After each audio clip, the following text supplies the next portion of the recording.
हरे कृष्णा। आप सभी को वैशाख मास के 8वें दिन की हार्दिक शुभकामनाएं।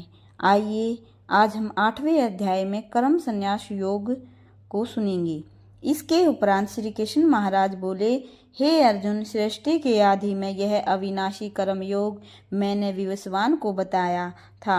विवस्वान सूर्य ने पुत्र मनु को बतलाया। मनु ने इक्ष्वाकु को इस प्रकार परंपरा से राज ऋषियों ने जाना, परंतु अब इस पुरातन योग को लोग भूल चुके हैं। यही पुरातन रहस्य मैंने तुझे बताया, क्योंकि तू मेरा भक्त है और मित्र भी। यह सुनकर अर्जुन ने पूछा, भगवान, आपका जन्म तो पीछे का है और विवस्वान का बहुत पुराना है, फिर मैं यह कैसे जानूं कि सृष्टि के आदि में आपने विवस्वान को यह सब बताया था। श्री कृष्ण महाराज ने उत्तर दिया, हे अर्जुन, मेरे और तेरे अनेक जन्म हो चुके हैं, उन सबको मैं जानता हूँ, तू नहीं जानता। मैं अविनाशी, अजन्मा और सब प्राणियों का अधिष्ठता होता हुआ भी योग माया द्वारा अपनी प्रकृति को अधीन करके प्रकट होता हूँ। हे भारत, जब धर्म की हानि और अधर्म की वृद्धि होती है, तब मैं अपने रूप को प्रकट करता हूँ। साधु पुरुषों का उद्धार, पापियों का विनाश तथा धर्म की स्थापना करने के लिए प्रकट होता हूँ। जो पुरुष मेरे इस दिव्य जन्म और कर्म को सच्चा जान लेता है, वह फिर जन्म मरण के बंधन से छूटकर परमात्मा में लीन अधिष्ठित हो जाता है। ऐसे कितने ही पुरुष ज्ञान रूप तप से पवित्र होकर राग, भय और क्रोध की भावना से मुक्त होकर परमात्मा में लीन हो चुके हैं। हे अर्जुन, परमात्मा की भक्ति जिस रूप में जो कोई करता है, वही रूप उसको प्राप्त होता है। इस रहस्य को जानकर बुद्धिमान पुरुष उसी के मार्ग पर चलते हैं। जो मनुष्य कर्म फल चाहते हुए देवताओं की पूजा करते हैं, उन्हें मनुष्य लोक में कर्म फल प्राप्त होता है। गुण और कर्मों के बंटवारे से ब्राह्मण, क्षत्रिय, वैश्य और शूद्र की रचना को भी अविनाशी अकर्ता परमात्मा की रचना समझ। जो यह जानता है कि परमात्मा को कर्म फल की इच्छा नहीं है, अतएव उसे कर्मों का लेप नहीं होता, वह पुरुष भी कर्मों से नहीं बनता। यह समझकर पहले ही पूर्वजों ने कर्म किए हैं, इसलिए तू भी पूर्वजों द्वारा सदा किए हुए कर्मों को इसी प्रकार कर। कर्तव्य कर्म क्या है, क्या नहीं, इस विषय में विद्वान पुरुष भी चकरा जाते हैं। मैं तुझे उस कर्म को ऐसे समझा दूंगा कि तू संसार के बंधन से मुक्त हो जाएगा। कर्म की गति रहस्य में है। कर्म का स्वरूप निषिद्ध कर्म, कुकर्म और अकर्म को भी समझो। जो पुरुष कर्म को अकर्म अर्थात अहंकार, फल कामना रहित कर्म सफलता है समझता है और इसी प्रकार निष्काम कर्म अर्थात अकर्म को ही कर्म मानता है, वह बुद्धिमान योगी कर्मों को करने वाला है। हे अर्जुन, जिस व्यक्ति के सब कार्य कामना और संकल्प से रहित हैं, इस प्रकार ज्ञान की अग्नि से जिसने सब कर्मों को सुलझा दिया है, वह पंडित है। कर्म फल की आसक्ति को छोड़कर, संसार का आश्रय छोड़कर सदा परमात्मा में लिप्त और तृप्त रहने वाला पुरुष भली प्रकार कर्म करता हुआ भी कुछ नहीं करता।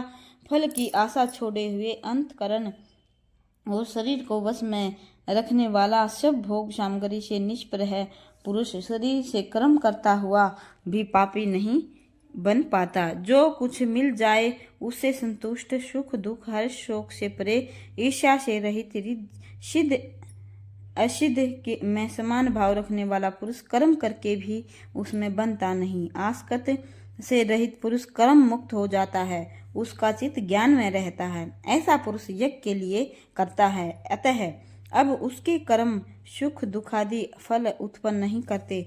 जिस पुरुष का तर्पण अर्पण हवि अग्नि ब्रह्मा है, वह ही ब्रह्मा है, उसका प्राप्तव भी ब्रह्मा ही है। कोई योगी देवयज्ञ करते हैं, कोई ब्रह्माग्नि में यज्ञ करते हैं, अर्थात ज्ञान द्वारा पार ब्रह्मा परमात्मा में एक भाव से अवस्थित होते हैं। कोई कर्ण आदि इंद्रियों का हवन स्वयं की अग्नि में करते हैं, अर्थात इंद्रियों का विषय से से रोके रखते हैं। कोई शब्द आदि विषयों को इंद्रियों में हवन करते हैं, अर्थात विषयों को इंद्रियों से ग्रहण करते हुए भी उन्हें भस्मात करते हैं। वही योगी जन इंद्रियों और प्राणों के व्यापार को ज्ञान से प्रकाशित पर परमात्मा अवस्थित की अग्नि में हवन करते हैं। अपनी सब चेष्टाओं से परमात्मा का चिंतन करते हैं। कई ईश्वरापन बुद्धि से लोक सेवा में द्रव्य लगाते हैं। द्रव्य यज्ञ, कोई सब कर्तव्य पालन रूप तपो यज्ञ करते हैं। कई अष्टांग योग रूप के योग करते हैं।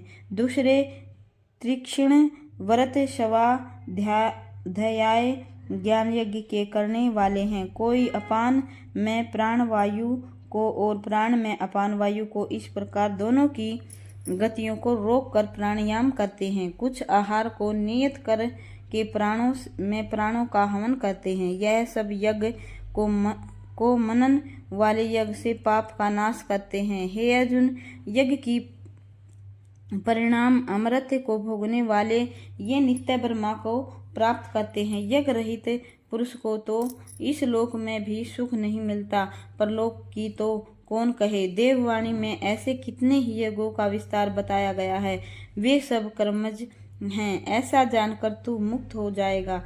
द्रव्यमय यज्ञ से ज्ञान रूप यज्ञ श्रेष्ठ है। ये अर्जुन, कर्मों की अंतिम सीमा तो ज्ञान ही है। तत्ववेता ज्ञानियों से यह ज्ञान नम्रता और सेवा से पूछ पूछ कर जानना चाहिए। इसको समझ लेने पर फिर ऐसे चक्कर में नहीं पड़ेगा और फिर अपने आत्मा में और मुझ में भी सब भूत प्राणियों को अवस्थित देखेगा। यदि तू सबसे अधिक पाप करने वाला भी हो तो भी ज्ञान रूपी नौका द्वारा सब पापों से पार हो जाएगा। हे अर्जुन, जैसे प्रज्वलित अग्नि ईंधन को जला देती है, ऐसे ही ज्ञान अग्नि दुष्कर्मों को राख कर देती है। ज्ञान के समान पवित्र इस लोक में कुछ भी नहीं है। जो उस ज्ञान को कर्म योग का साधक पाकर अपनी आत्मा में अनुभव करता है, जितेंद्रिय ज्ञान की लगन वाला श्रद्धालु पुरुष ज्ञान को पा लेता है और ज्ञान को प्राप्त करके शीघ्र ही परम शांति का लाभ लेता है। जो पुरुष अज्ञानी है, श्रद्धालु भी नहीं है, वह डावाडोल है, इस लोक और परलोक में विश्वास नहीं रखता, वह मारा मारा फिरता है।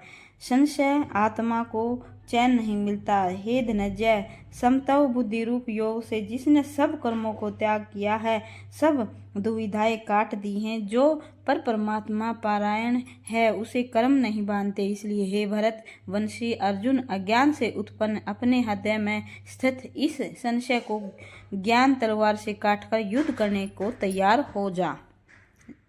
राधे राधे।